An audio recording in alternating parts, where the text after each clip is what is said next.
আবরার হুসেন, তোমার বাবার নাম কি? আব্দুল আলিম। কোথায় তোমার বাবা? মাশাআল্লাহ, দেখছেন? আপনারা এটা হাতে নেন, সবাই সবার হাত থেকে তাকে দেন, দেন, সবাই নেন। সবার মাঝে সে পরিপূর্ণ সফল হয়েছে। এই ক্ষেত্রে আমি চাই আগামীতে যেন আপনার এক ওয়াক্ত নামাজ মিস না হয়। গাড়িতে, বাড়িতে, যেখানে থাকেন সে ফোন দিবে আপনাকে, এবং তারও খবর নেবেন আপনারা যে তার যেন নামাজ মিস না হয়। গ্রহণ করো। যদি সবাই এরকম সফল হইতো, আমি সবাইকে দেওয়ার চেষ্টা করতাম। সিয়াম বিন শামসুদ্দিন, যাও। ফাহিম বিন আনোয়ার হুসেন, চেষ্টা করবেন পুরা বছর যেন ছেলে নামাজ পড়ে, ঠিক আছে? এবং তুমি তোমার বাবারে প্রতিনিয়ত খবর রাখবা বাবা নামাজ পড়ছে কিনা। যাও। ইয়াসিন বিন মনির হুসেন, তোমার বাবা কোথায়? প্রবাসে। চিনো আমির সাহেব রে? ওনারা তোমার খবর রাখবেন, ডাক দিলে আসবা, ভালো মন্দ জিজ্ঞেস করলে উত্তর দিবা। এটাও আদব শিখাইতে হয় বাচ্চাদেরকে। নিয়মিত নামাজ পড়বা। রিমন বিন মাসুম, নামাজ পড়বা ঠিক মতো। সাব্বির বিন নজরুল ইসলাম, 5 ওয়াক্ত নামাজ মসজিদে পড়বেন। 1। 2 নম্বর, ছেলে যেন বাকি জীবন এভাবে নামাজ পড়ে। নামাজ আল্লাহর জন্য। এটা আমরা একটু আনন্দ করছি, উৎসাহ দিচ্ছি, ঠিক আছে? তুমি তোমার বাবার খবর রাখবা, বাবা তোমার খবর রাখবে। আলবি বিন মাহবুবুর রহমান, প্রতিনিয়ত ছেলের খবর রাখবেন যাতে নামাজ মিস না হয়। আর তোমার বাবা ব্যবসায় থাকলেও ফোন দিয়ে দিয়ে খবর নেবে, বাবা নামাজ পড়েছেন, ঠিক আছে? ধরো। রাফসান বিন রাজু, 5 ওয়াক্ত নামাজ মসজিদে পড়বেন। আপনার তো 2 ছেলে, মাশাআল্লাহ। এবং ছেলে যেন নিয়মিত নামাজ পড়ে। হেফজখানায় ভর্তি হয়েছে? হবে, পড়া যেন বাদ না দেয়। হ্যাঁ, ধরো। ইমন বিন আবুল কালাম, মুরব্বী, আমি আপনাদেরকে চিনি না চিনি বিষয় সেটা না, কিন্তু আমি চাই মসজিদে আসুন। এবং ছেলে বড় হয়েছে সেটা কথা না, বরং নামাজ যেন পড়ে, বিশেষ করে ফজরের সময় ডাক দিবেন। হ্যাঁ, এবং তুমিও তোমার বাবার খেয়াল রাখবা। যাও। ইয়াসিন বিন লুৎফুর রহমান, ছেলে যেন নিয়মিত নামাজ পড়ে, হোক বড়। বিয়ে করার পরে আগে সব সময় নামাজের জন্য কোনো ছাড় দিবেন না। আর তুমিও তোমার বাবারে স্মরণ করাইয়া দিবা, নামাজ পড়বা। ইয়াসিন বিন শাহিন, ছেলে যেন পুরা বছর 5 ওয়াক্ত নামাজ পড়ে। নামাজ হবে আল্লাহর জন্য। আর তুমিও তোমার বাবার খবর রাখবা, স্মরণ করাইয়া দিবা, আর দাড়িতে হাত দিবা না। রুমান বিন নুরুজ্জামান, তার বাবা প্রবাসে। এই ছেলেটার খবর খুব রাখা দরকার। পড়াশোনায় আপাতত নাই, কিন্তু যাওয়া দরকার। মাদ্রাসায় যেতে চায় না, স্কুলে যেতে চায় না।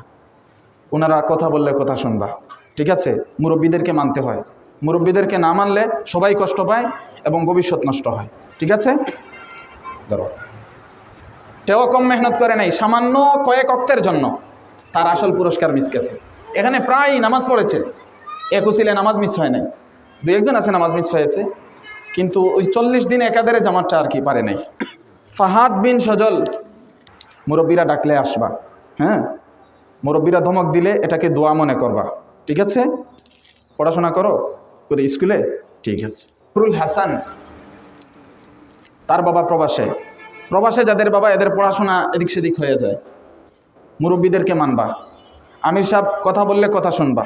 এই মুরব্বীরা ডাক দিলে কাছে আসবা, যখনই খবর দিকে পাখির মতো দৌড়াইয়া আসবা। নিয়ামত হোসেন রিফাত বিন রফিকুল ইসলাম, ধরো। নামাজ সে যেন প্রতিনিয়ত চালায়া যায়, এবং তুমিও তোমার বাবার খবর রাখবা। পড়াশোনা করো, পড়াশোনা যেন বন্ধ না হয়। রুহুল আমিন শুভ, নামাজ যেন মিস না হয়। তার তো বাবা নেই। এরা যদিও বড় হয়ে গেছে, বিবাহ করেছে, কিন্তু বাবার যে অনুপস্থিতি, এটা তো তাদের ভিতরে কাজ করে। আপনারা তাদের পাশে দাঁড়াবেন, সান্ত্বনা দিবেন। রিসালাত, নামাজ নিয়মিত পড়বা, বাবারও খবর রাখবা। আনাস বিন রাজু, 2 ভাইয়ে বাবার খবর রাখবা। এবং আমরা চাই আগামীতে তোমার বাবার দাড়ি যেন ওই যে আবুল ভাইয়ের, দেখছো দাড়ি কেমন সুন্দর দাড়ি, মাশাআল্লাহ। এই যে আজিজুর রহমান বাবু ভাই, বাবা ভাই বলবা যে বাবা আপনিও তো মুরব্বী হয়ে গেছেন, আমরা চাই ওনাদের মতো আপনারও দাড়ি হোক, ঠিক আছে? আস্তে আস্তে সম্মানের সাথে বলবা। হ্যাঁ, যাও। রবিউল হাসান রব্বানি, বাবা নাজির হোসেন, তোমার বাবা আছেন? হ্যাঁ, মাশাআল্লাহ। নিয়মিত খেয়াল রাখবেন। আর আমরা দাড়ি চাই এই যে ভাইয়ের মতো, হ্যাঁ। এবং তুমিও তোমার বাবার খেয়াল রাখবা, নামাজ যেন মিস না যায়। আর দাড়িতে আলহামদুলিল্লাহ এখনো হাত দিতে দেখি নাই, আগামীতেও হাত দিবা না। দাড়ি এক নিয়ামত। আবির হুসাইন মরহুম নাইম গাজী, তোমার বাবা নাই, এই যে তাদেরকে মাঝে মধ্যে জিজ্ঞেস করবেন, খবর নেবেন। আল্লাহ তাআলা তোমাকে তৌফিক দান করুক। নামাজ নিয়মিত পড়বা। সবারই কাজ শেষ, শুধুমাত্র একজন বাকি। আবরার হুসাইন, তোমার বাবার নাম কি? আব্দুল আলিম। কোথায় তোমার বাবা? মাশাআল্লাহ, দেখছেন? আপনারা এটা হাতে নেন, সবাই সবার হাত থেকে তাকে দেন, দেন, সবাই নেন। সবার মাঝে সে পরিপূর্ণ সফল হয়েছে। এই ক্ষেত্রে আমি চাই আগামীতে যেন আপনার এক ওয়াক্ত নামাজ মিস না হয়। গাড়িতে, বাড়িতে, যেখানে থাকেন সে ফোন দিবে আপনাকে, এবং তারও খবর নেবেন আপনারা যে তার যেন নামাজ মিস না হয়। গ্রহণ করো। যদি সবাই এরকম সফল হইতো, আমি সবাইকে দেওয়ার চেষ্টা করতাম। নিয়মের ভিতরে হয় না, আমি কি করব। আমি চেষ্টা করছি বারবার যাতে করে আরও লোক পাই, আরও লোক পাই, কিন্তু শত চেষ্টার পরেও এই একজন টিকছে, আর বাকিরা সবাই সান্ত্বনা পুরস্কার পেয়েছে। ঠিক আছে, আল্লাহ তাআলা এদের মেহনতকে কবুল করুক। ওয়ালাইকুম আসসালাম। এদের সবাইকে কবুল করুক, মঞ্জুর করুক। আমার আচরণে, কথাবার্তায়, উচ্চারণে, যেহেতু ইমামতি করি, আপনাদের সাথে থাকি, মানুষ তো আমি, ভুলে ভরা জীবন। যদি কষ্ট পেয়ে থাকেন, ঈদের দিনে সবাই আমাকে দিল থেকে ক্ষমা করে দিবেন। পারবেন তো ইনশাআল্লাহ? আর আমিও আপনাদেরকে ক্ষমা করে দিলাম। এবং যতদিন ইমামতি করি, যেখানে করি, সম্মানের সাথে, ইজ্জতের সাথে ইমামতির যে মর্যাদা, সেটা বজায় রেখে যেন ইমামতি করতে পারি।